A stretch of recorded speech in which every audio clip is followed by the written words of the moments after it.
Operation सिंदूर में चीन के हथियार दुनिया के सामने एक्सपोज हो गए। भारत पर हमले के लिए पाकिस्तान ने चीन से खरीदे सस्ते हथियारों का इस्तेमाल किया था, लेकिन सभी हथियार फुस साबित हुए। अब दुनिया भर के डिफेंस एक्सपर्ट ने चीनी हथियारों की विश्वसनीयता पर सवाल उठाए हैं। यह रिपोर्ट देखिए।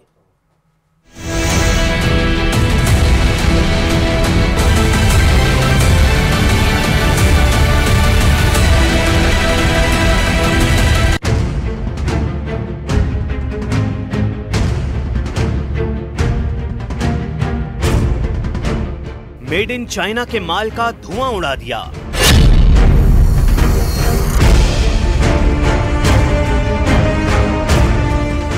ऑपरेशन सिंदूर में फुस हो गया चाइनीज माल।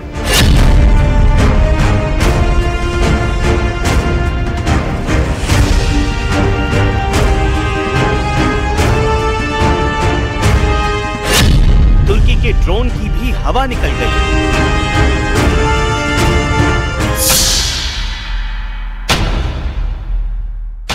पाकिस्तान से यारी निभाने वाले चीन के हथियारों का ये सिर्फ नमूना भर है। ऑपरेशन सिंदूर में मेड इन चाइना हथियारों का हश्र क्या हुआ वो आपके सामने है। चीनी हथियारों के दम पर खुदकने वाले पाकिस्तान का ना तो चीनी सुपरसोनिक मिसाइल कमाल दिखा पाया और ना ही चीनी एयर डिफेंस सिस्टम उसकी जमीन बचा पाया।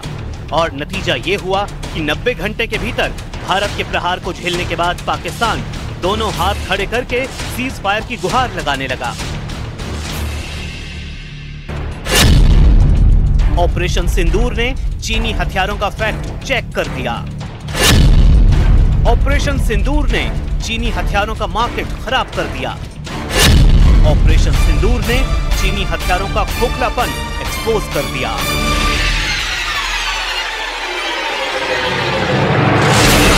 આપણી બ્રહ્મોસ આ દુનિયાભરના છોકરાઓ યુવાનિયાઓ સર્ચમાં બ્રહ્મોસ નાખે છે કે બ્રહ્મોસ છે શું।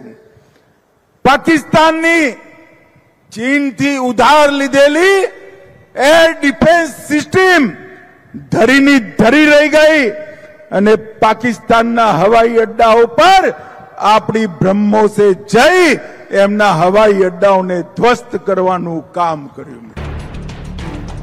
चीन के हथियार और तुर्की का पाकिस्तान को लेकर प्यार दोनों ऑपरेशन सिंदूर में एक्सपोज हो गए। चीन और तुर्की के जिन हथियारों की मदद से पाकिस्तान ने अमृतसर की जमीन को दहलाने की साजिश रची थी, उन हथियारों के भारत ने आसमान में ही चीथड़े उड़ा दिए।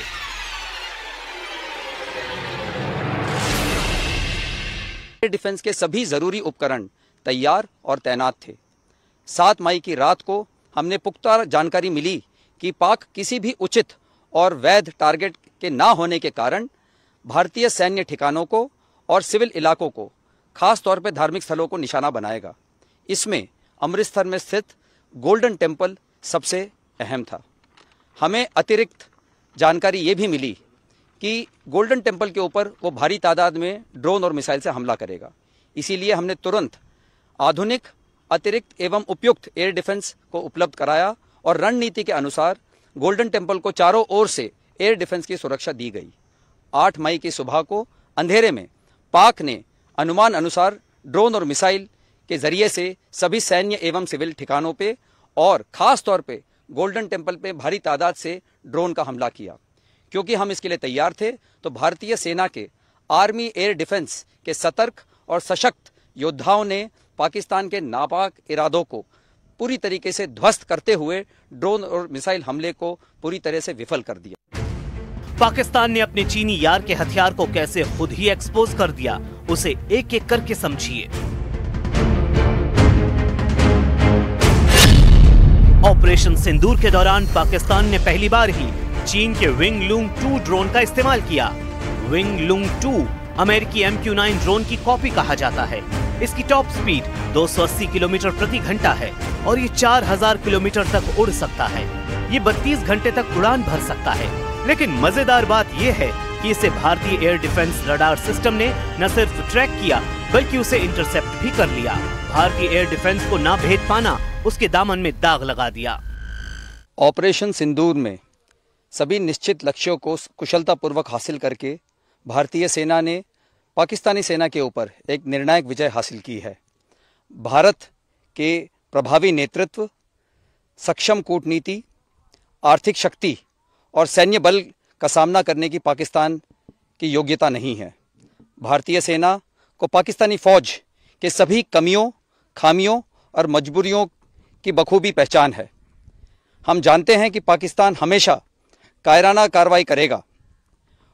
दुश्मन के दुष्ट इरादों को नष्ट करने के लिए हम सजग, सतर्क और समर्थ हैं। हमारी सेना पूरी तैयारी से बखूबी तेज गति से आधुनिकीकरण कर रही है।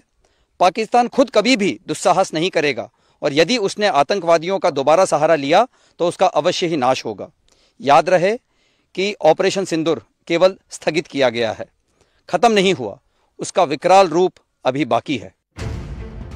भारत के अहम सैन्य अड्डों को निशाना बनाने के लिए पाकिस्तान ने ऑपरेशन सिंदूर के दौरान चीनी सुपरसोनिक CM-400 AKG मिसाइल भी लॉन्च की। CM-400 AKG missile career killer के नाम से भी कुख्यात है। लेकिन मजेदार बात ये रही कि इस मिसाइल को भारतीय airborne early warning and control radar ने उसी वक्त पिक कर लिया जब JF-17 टेक ऑफ करने जा रहा था।